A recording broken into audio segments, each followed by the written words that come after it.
कारण की आपण बघितलं की काही दिवसांपूर्वी ज्यावेळेस पावसाचा जोर वाढला होता त्यावेळेस मोठ्या प्रमाणात झाडं हे पडण्याचं या इकडे घटना घडल्या आणि त्याच्यामुळे या इकडे झाडांचं एक हेल्थ ऑडिट झालं पाहिजे. ठाणे महानगरपालिकेसारखं सर्वच महानगरपालिकेमध्ये या संदर्भातली मागणी आमची आहे. कारण ठाण्यामध्ये असेल किंवा या सगळ्या शहरांमध्ये सातत्याने विकास कामं ही सुरू आहेत. CC रोड सुरू आहेत, आज मेट्रोची कामं सुरू आहेत आणि त्याच्यामुळे झाडांची जी पानमुळं आहेत ही मुळात कमजोर झालीत का, कमकुवत झालीत का. झाडं दिसताना वरनं हिरवीगार दिसतात पण त्यांची जी मुळं आहेत ही कमकुवत झालेली आहे आणि त्याच्यामुळे या झाडांचं जर आपण हेल्थ ऑडिट केलं तर आपल्याला लक्षात येईल की ही झाडं टिकवण्यासाठी आपण काय उपाययोजना केली पाहिजे. आणि अशा ज्यावेळेस, कारण यावेळेस आपण बघितलं की एल निनोचा इफेक्ट हा फार मोठा आहे आणि त्याच्यामुळे आत्ताचा जो विंड रेशो होता तो 90 km/h हिशोबाने होता. त्याच्यामुळे झाडं पडणं हे त्या विंड स्पीडच्यामुळे होणं हे स्वाभाविक होतं. पण या दुर्घटना टाळण्यासाठी आपण जर हेल्थ ऑडिट अगोदरच केलं तर आपल्याला लक्षात येईल की कुठली झाडं कमकुवत झालेत आणि त्या पद्धतीची कारवाई आपल्याला करता येऊ शकते. त्या दृष्टिकोनाने सर्व झाडांचं ठाणे महानगरपालिकेच्या हद्दीमध्ये हेल्थ ऑडिट केलं पाहिजे अशी मागणी आम्ही सन्माननीय आयुक्तांकडे केली. त्याचबरोबर आमचे उपमहापौर माननीय कृष्णाजी पाटील यांनी मानपाड्यामध्ये जी घटना घडली त्याच्यामध्ये जे महापालिकेने जाहीर केलं होतं की त्या कुटुंबाला जी काही मदत कार्य भेटलं पाहिजे त्या दृष्टिकोनाने आणि त्याचबरोबर हॉस्पिटलचा जो खर्च आहे त्या संदर्भातली ही मागणी त्यांनी केलेली आहे. त्या संदर्भातली कारवाई पण महानगरपालिकेकडनं ताबडतोब व्हावी या संदर्भातलं त्यांचंही निवेदन आम्ही सन्माननीय आयुक्त यांना दिलेलं आहे. हेल्थ ऑडिट संदर्भात आयुक्तांनी काय आश्वासन दिलं? या संदर्भात आयुक्तांनी निश्चितपणे या संदर्भात पुढची कारवाई होईल असं सांगितलंय. पण त्याचबरोबर अधिवेशनामध्ये मागच्याच आठवड्यामध्ये मी सभागृहाच्या माध्यमाने शासनाला मागणी केली होती की सर्वच महानगरपालिकेमध्ये थर्ड पार्टी ऑडिट, मग तो सोशल असेल, इकॉनॉमिकल असेल, पाण्याच्या संदर्भातला असेल आणि इन्फ्रास्ट्रक्चरच्या बाबतीत असेल, हे करणं गरजेचं आहे. कारण आज या सगळ्या महानगरपालिकामध्ये ठाणे महानगरपालिकेमध्ये आपल्या सगळ्यांना ज्ञात आहे की 15 ते 18 लाख असलेली लोकसंख्या सुरुवातीला आज 22 आणि 25 लाखाची झालेली आहे आणि त्याच्यामुळे आपण पुरेसं पाणी त्यांना देऊ शकतोय की नाही, कचऱ्याचे जे निर्माण होणार आहे त्याची विल्हेवाट लावण्याची आपण उपाययोजना काय करतोय, त्याचबरोबर इन्फ्रास्ट्रक्चर आपण त्यांना जे उपलब्ध करून देतोय ते पुरेसं आहे का आणि येत्या पुढच्या 10-15 वर्षाचं प्लॅनिंग हे महानगरपालिकेकडनं झालं पाहिजे.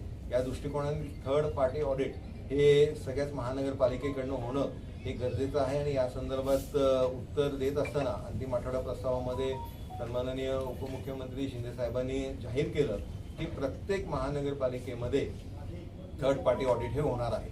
तर निश्चितपणे त्याच्यामधलं पण एक भाग या झाडांच्या संदर्भातला, पर्यावरणाच्या संदर्भातला हा होणार आहे. सर, अवघ्या ठाणे शहरात 300हून अधिक झाडं पडले आहेत. कुठेतरी असं वाटतंय का की हा जो हेल्थ ऑडिट आहे, जे झाडांची छाटणी व्हायला पाहिजे होती पावसाळ्यापूर्वी, ती अक्षरशः उशिरा झाली असं कळते का?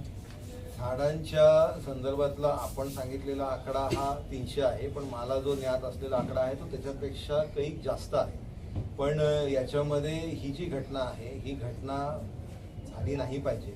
याच्यामुळे जी छाटणी आहे, जी कारवाई आहे, ही कारवाई महानगरपालिकेच्या माध्यमाने वेळीच होणं हे अपेक्षित आहे. या संदर्भातलं सातत्याने लोकप्रतिनिधींकडनं पण वारंवार फॉलोअप हा होत असतो. पण याच्यामध्ये कुठेतरी दिरंगाई झाली असं मला वाटतं की शिंदे साहेबांनीही या आपल्या एका महानगरपालिकेच्या व्हिजिटमध्ये या संदर्भातलं म्हणणं मांडलंय. तर याच्यामध्ये जे काही दिरंगाई जर महानगरपालिकेकडनं झाले तर संबंधित अधिकाऱ्यांवरती योग्य ती कारवाई महापालिका करेल असा विश्वास मला आहे. डावखरे साहेब, आता शहरामध्ये अशी परिस्थिती की झाड पडून नेमून फांद्या छाटण्याच्यामुळे होते, पण आता झाडं चांगली असलेली मुळासकट तोडण्याचं काम चालू आहे. काय होतं, खरं तर हाच एक दुहेरी भाग आहे याच्यामध्ये. कारण बरेचदा झाडं चांगली आहेत आणि त्यांना कशाला कापता आणि पडल्यानंतर ते लवकर का कापलं नाही असाही प्रश्न निर्माण होतो. त्याच्यामुळे महानगरपालिकेकडनं कुठली झाडं कापली पाहिजेत आणि कुठली नाही याच्यासाठी आम्ही हे झाडांचं ऑडिट हे केलं पाहिजे याची आम्ही मागणी केली आहे. सर, धोकादायक वृक्ष देखील मार्गिकांवरती पडतात, पण वृक्ष प्राधिकरण वृक्ष प्राधिकरण समितीकडनं त्यांना परवानगी देण्यात येत नाही आणि नाही, त्याच्यामुळे तोडण्याची. नाहक बळी पडतात. वृक्ष प्राधिकरण समिती कुठे अस्तित्वात आहे ना, अधिकारी आहेत ना वृक्ष अधिकारी प्राधिकरण. आहेत, पण त्याच्यामध्ये लोकप्रतिनिधी पण लवकरात लवकर घेतले पाहिजेत, तरच त्याच्यामध्ये खऱ्या अर्थाने जनसामान्यांचा जनतेचा आवाज जाईल ना. अधिकारी स्वतः केबिन मध्ये बसून एक निर्णय घेतात, पण ज्यावेळेस लोकप्रतिनिधींचे जे त्या तिकडे प्रतिनिधी आहेत, ते प्रतिनिधित्व ज्यावेळेस लोकांचे जे लोकप्रतिनिधी आहेत ते करतील, त्यावेळेस खऱ्या अर्थाने हा विषय मार्गी लागेल, त्याला न्याय भेटेल. सर, एक टोळी पण आहे का, जर आपण जर पाहिलं ना तर काही सोसायट्यांमध्ये काय जेव्हा झाडं पडतात तर ते असं महापालिकेकडनं काही लोकांकडनं हे जे काय अमाऊंट सांगितलं ते अमाऊंट प्रत्येकाला परवडत नाही, छाटणीचे असेल किंवा काही असेल, तर बऱ्याचदा त्या काय आपण उपाययोजना करू शकतो. झाडांच्या छाटणीबद्दलचं ज्या ज्या सोसायटींना खर्च परवडत नसेल या संदर्भातलं त्या सगळ्या सोसायटींना आपल्या माध्यमाने माझी विनंती आहे की त्यांनी या संदर्भातलं निवेदन आम्हाला द्यावं. आम्ही निश्चितपणे त्याचं योग्य त्या पद्धतीची कारवाई भारतीय जनता पार्टी म्हणून निश्चितपणे करू असं आश्वासन देतो. आम्ही काल बॅनरवर एक पडला होता दुचाकी स्वार तिथे वाचला एक अतिशय बॅनरचा प्रॉब्लेम झाला.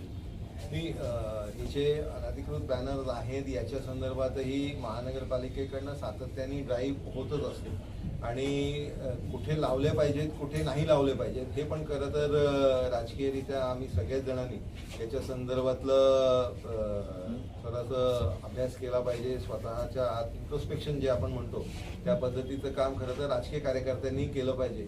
लोकांच्या जीवावर येईल या अशा पद्धतीचे बॅनर लावणं हे निश्चितपणे योग्य नाही.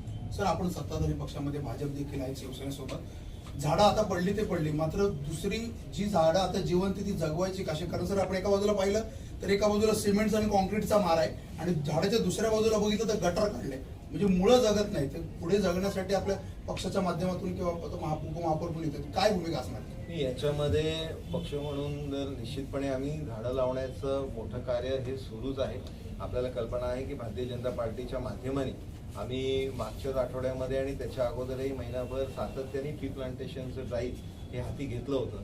पण आहेत ती झाडं जी आहेत म्हणजे 10-10 वर्ष 20-20 वर्ष ज्या झाडांना झालेत त्या झाडांना टिकवण्याचं काम हे महापालिकेच्या माध्यमाने प्रशासनाच्या माध्यमाने होणं हे निश्चितपणे गरजेचं आहे आणि त्यासाठीच त्या झाडांचं हेल्थ ऑडिट करणं गरजेचं आहे.